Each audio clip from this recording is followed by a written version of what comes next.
یہ رکھی ہوئی ہیں اور یہ تمغے کے طور پر رکھی گئی ہے بتانے کے لیے کہ نواسے رسول کے روزے کو بھی نہیں بخشا۔ یہ ہے خالص چاندی کا ایک دیو کامت دروازہ۔ کربلا امام حسین کے روزے میں موجود ایک ایسا میوزیم دکھانے آپ کو جا رہا ہوں جو بہت ہی کم لوگوں نے دیکھا ہے، بلکہ جو لوگ وہاں جاتے ہیں زیارت کے لیے وہ بھی اسے نہیں دیکھ پاتے۔ تو یہ بڑے ایکسکلوسیو مناظر آپ کو دکھا رہا ہوں۔ یہ وہ جالی ہے جو پرانے وقتوں میں وہاں پر لگا کرتی تھی، اور جب وہ ساز و زبان تبدیل ہوا تو تبرک کے طور پر اسے یہاں لگا دیا گیا ہے۔ اور یہ ہے خالص چاندی کا ایک دیو کامت جو غازی عباس علمدار کے روزے میں نصب تھا، صداب میں، یعنی کہ بیسمنٹ میں،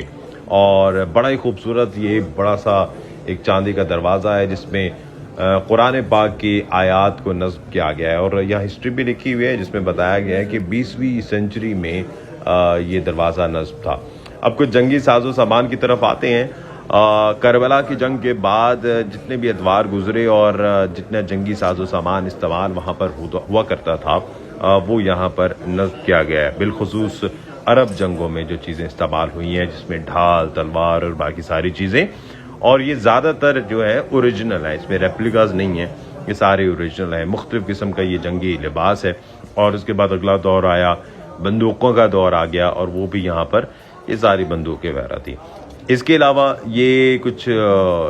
تزئین و آرائش یا ڈیکوریشن کی اشیاء ہیں جو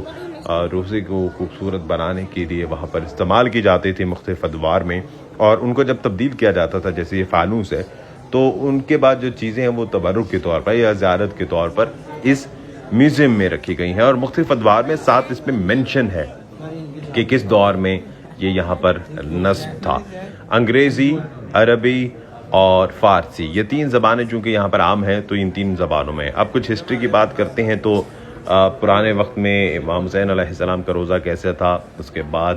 کے دور میں کس طرح اس کی شکل تھی، ایکسٹینشن ہوتی رہی، تزئین و آرائش ہوتی رہی، اور اس کے بعد اس طرح سے یہ مختلف ادوار میں مختلف سینچریز میں جس طرح سے روزے کی تزئین و آرائش ہوئی اور وہ شکل تبدیل ہوئی، اور وہ ساری تصویریں جو ہیں وہ یہاں پر نصب کی گئی ہے۔ ایریل ویو ہے بین الحرمین اور امام حسین اور غازی عباس کا روزہ یہاں سے نظر آ رہا ہے، اور اب تو ماشاءاللہ بہت وسیع و عریض ہو چکے، آپ کی تصویریں تو آپ نے دیکھی ہیں۔ یہ پرانی تصویروں کی ایک یاد ہے، ہسٹری ہے، اور یہ ایک بڑی بھیانک اور بری ہسٹری ہے جو صدام حسین کے دور میں یہاں پر دھاوا بولا گیا تھا کربلا معلیٰ میں، اور اس کی نشانیاں آج بھی باقی ہیں کہ نواسے رسول کے روزے کے ساتھ کیا کیا گیا تھا۔ یہ وہاں پر جو پتھر تھے وہاں پر آج بھی رکھے گئے ہیں میوزیم میں، اور یہ اس وقت کی صدام حسین کی فوج جو بڑے فخری انداز میں کربلا فتح کرنے کے بعد یہاں پر کھڑے تھے، بے حرمتی کی گئی تھی، اور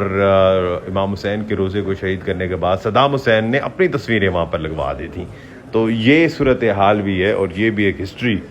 رہی ہے صدام حسین کے دور میں، اور آج بھی میوزیم میں وہ تصویریں آویزہ کی گئی ہیں۔ صرف تصویریں نہیں بلکہ یہ آپ جو نشان دیکھ رہے ہیں نا، یہ جیسے یہ آپ کو نشان نظر آ رہا ہے جو گولے برسائے گئے ہیں، اور یہ جو پلیٹس گولڈ پلیٹڈ ہیں، یہ اوریجنل گولڈ ہے یہ مجھے نہیں پتا، لیکن جو یہ گنبد پہ لگی ہوئی تھی جو پلیٹس یا برکس کہہ لیں، گولڈ برکس، وہ آج بھی پڑی ہیں۔ یہ دیکھیے یہ رکھی ہوئی ہیں، اور یہ تمغے کے طور پر رکھی گئی ہیں بتانے کے لیے کہ نواسے رسول کے روزے کو بھی نہیں سلوک کیا گیا، کس طرح سے بے حرمتی کی گئی مختلف ادوار میں، بالخصوص صدام حسین کے دور کی یہ نشانیاں مختلف نظر آ رہی ہیں، گولہ باری کے نشان، اور یہ آج بھی یہاں پر رکھے گئے ہیں صرف بتانے کے لیے کہ آج بھی جو ہے نا وہ امام حسین کے دشمن وہ اسی طرح سے ہی کر رہے ہیں۔ خیر یہ کچھ تاریخی چیزیں اور آ گئی ہیں، قفل، یہ کچھ چابیاں، تالے جو مختلف ادوار میں بڑے بڑے تالے ہیں جو یہاں پر لگائے جاتے ہیں۔ قرآن پاک کا ایک نایاب نسخہ جو امام زین العابدین سے منسوب ہے، کوفی فونٹ میں یہ قرآن پاک درج ہے، اور آج بھی یہاں محفوظ رکھا گیا ہے۔